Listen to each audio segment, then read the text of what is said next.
السلام علیکم ورحمۃ اللہ وبرکاتہ. زه یم ستاسو ورور ستاسو ملګری عمیر خان. یو ډېره اهمه مسله د حلقه پی کې 55 هغه مخې ته راوړمه د اعلی حکامو او د حکومت مخې ته.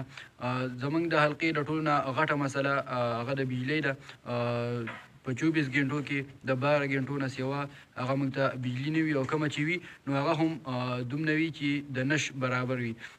د یو سی فیصدي د عوامو ته هغه ډېر زیات تکلیف دی ځکه چې ګرمي ده او په ګرمۍ کې چې د بجلۍ دا حل وي چې په 24 غنټو کې د 12 غنټو نه سیوا بجلي نه وي او کومه چې وي هغه هم ډیم وي نو یقینا چې تکلیف به ډېر زیات وي.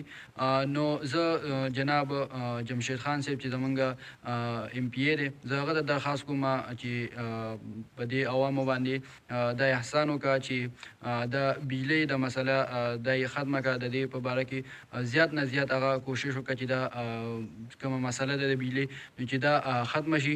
نور سهولتونه خو موږ ته هسې نشته دی، سړکونه خراب دي، هسپتال نشته دی، سکولونه زموږ نه لرې دي، ګیس موږ ته نشته دی او د بجلۍ هم دا حال دی. که چېرې دغه شانته د بجلي وه نو ډېر زر به موږ په دې باندې مجبوره شو چې موږ به سړک ته راوځو او موږ به د دې خلاف د واپډا خلاف موږ هغه احتجاج هغه شروع کړو. نو موږ په دې باندې مه مجبوروئ چې موږ سړکونو ته راوځو او موږ احتجاجونه هغه شروع کړو ځکه چې بیلونه هغه ټیم په ټیم باندې راځي.